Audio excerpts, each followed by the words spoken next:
There's a lot of books that have changed my life and redefined the way that I think about writing and literature. One of the ones I can think of when I was very young was reading Tolkien's Lord of the Rings for the first time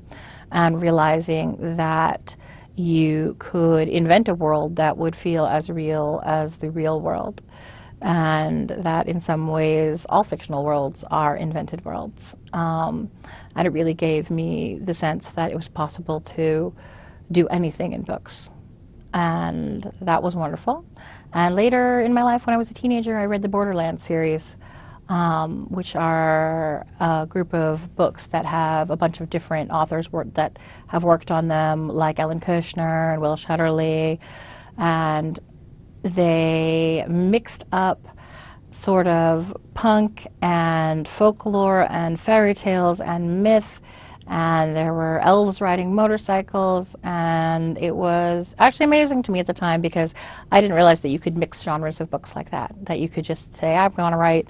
you know, kind of a punk rock and roll book, but I also want to write a fantasy book, but I also want to write a modern book, but I also want to write historical, and that you could mash them up. And so it gave me a great sense of freedom